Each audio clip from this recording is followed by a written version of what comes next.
Perkenalkan, nama saya Aldiansa, kelas M2, NIM 21104171353. Saya akan membuat video UTS. Tugasnya Pak Adi Mursalin. Yang A, apakah Anda aktif nonton video perilaku konsumen di Instagram Bapak? Aktif. Berapa video yang Anda tonton? 4. Anda sebutkan dan jelaskan topik atau judul video yang Anda tonton di Instagram Bapak. Yang pertama, topiknya faktor yang mempengaruhi keputusan konsumen. Yang kedua, mengenai model keputusan konsumen. Yang ketiga, perilaku konsumen. Yang keempat, customer value. Yang B, apakah Anda memberi komentar terhadap video-video perilaku konsumen yang Anda tonton di Instagram Bapak? Ya. Berapa jumlah video perilaku yang Anda komen? Ada 4. Dan jelaskan isi dari komentar mengenai video-video perilaku konsumen yang Anda tonton. Yang pertama, topiknya faktor yang mempengaruhi keputusan konsumen. 3 faktor utama yang mempengaruhi keputusan konsumen. Yang pertama, strategi pemasaran yang dilakukan oleh perusahaan, pemerintah maupun NGO. 2. Perbedaan individu antara konsumen.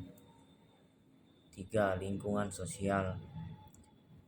Keluarga dan rumah tangga adalah unit terkecil dalam sebuah masyarakat yang secara langsung mempengaruhi proses keputusan konsumen.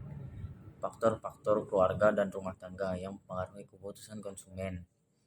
Rumah tangga, keluarga, dan bukan keluarga. Jumlah rumah tangga, jumlah anggota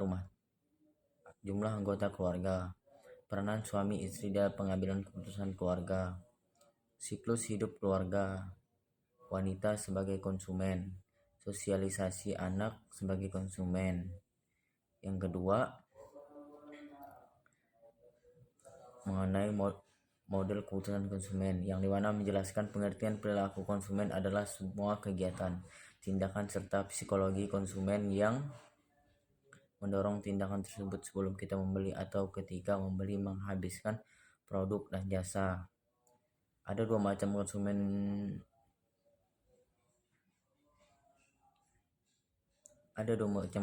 Yaitu konsumen individu, konsumen organisasi.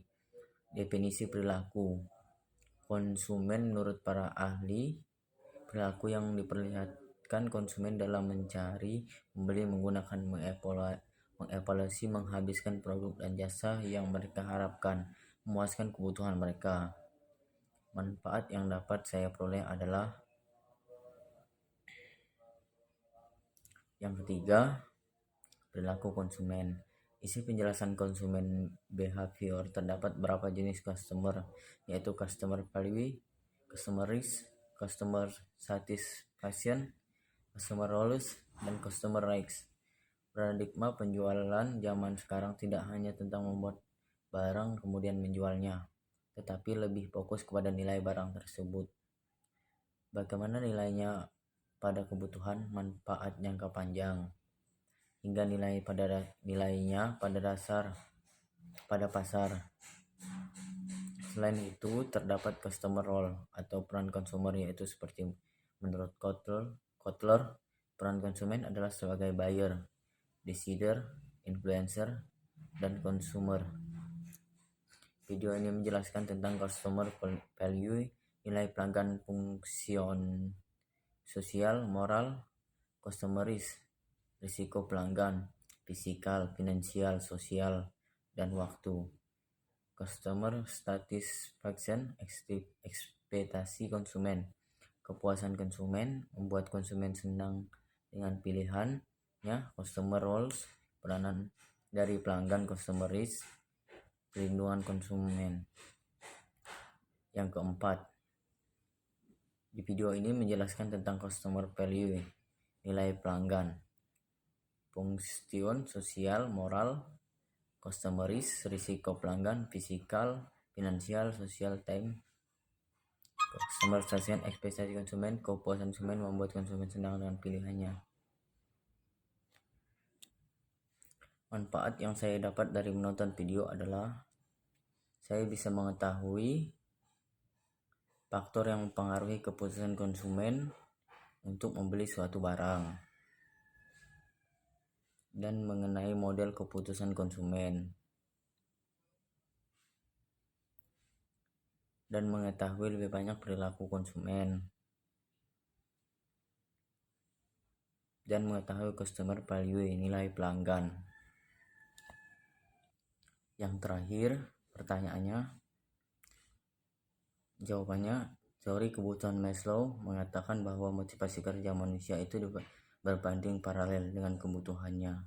Artinya semakin kuat kebutuhan seorang, akan semakin keras pula motivasi kerjanya untuk melakukan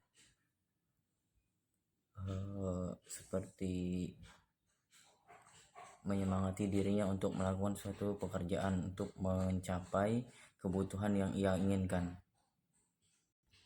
Yang kedua, terdapat 4 faktor yang mempengaruhi perilaku keputusan pembelian konsumen, yaitu budaya, sosial, pribadi, dan psikologis.